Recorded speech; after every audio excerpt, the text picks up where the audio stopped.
People often talk about energy and vibration in a casual way, without grounding it in anything concrete. Terms like vibrational match or high frequency are thrown around, but rarely explained. Today, I want to bring clarity to those ideas by framing them in terms of field resonance and consciousness.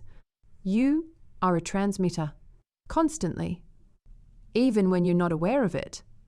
Your emotional state, your posture, your thoughts, your habits, all of it creates a signal. And that signal interacts with what we might call morphic fields. These are not imaginary. They are energetic templates that hold patterns of behavior, emotion, thought, and outcome. To put it simply, you are a living tuning fork. And your life is echoing back to you the field you are currently resonating with. A morphic field is a non-physical pattern that shapes physical reality. These fields exist for every system. There are fields for fear, fields for wealth, fields for anxiety, joy, focus, trauma, healing. These are not just moods or attitudes. They are full structures that influence what we perceive, what we believe, and what we unconsciously create. The important part is this: you are not just being influenced by the field.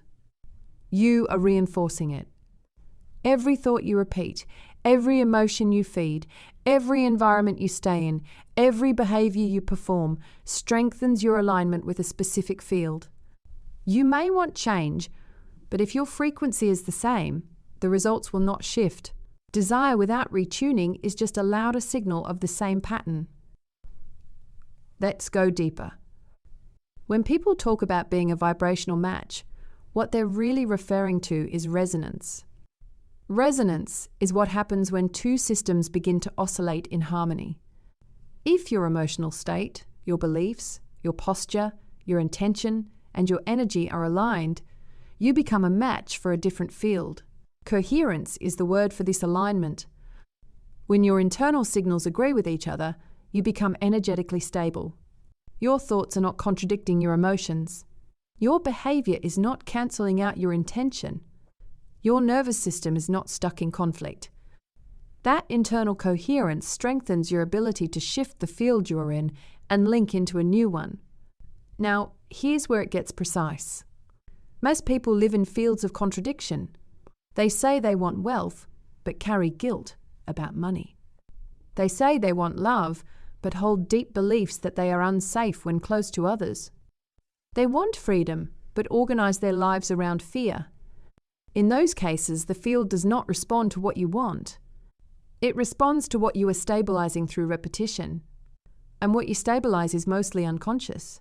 Your subconscious is the master regulator of your field alignment. It governs your expectations, your habits, your posture, and your identity. You may consciously affirm one thing, but if your subconscious is still reinforcing scarcity or fear, then your output signal is fragmented. Fragmented signals do not create powerful change. This is why some people feel stuck despite doing the work. They journal, they visualize, they meditate, but their body is still holding tension. Their thoughts are still rooted in conflict, and the signal they emit is confused. To change fields, you must become more coherent. Let's talk about entrainment. This is the process by which two systems begin to synchronize.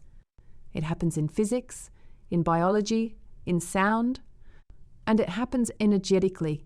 If you spend enough time in a strong field, whether that is a person, a place, or a practice, your system will begin to synchronize with it. This is how change can be accelerated. You do not have to generate all the energy yourself. You can borrow stability from what you surround yourself with. Rituals, mantras, breathwork, music, sacred spaces, symbols, all of these are tools for entrainment.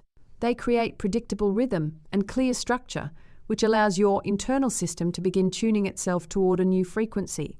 If your life is not reflecting what you desire, begin by looking at what field you are currently reinforcing. This is not about blame. It is about signal. Ask yourself, what emotions repeat in my day-to-day life?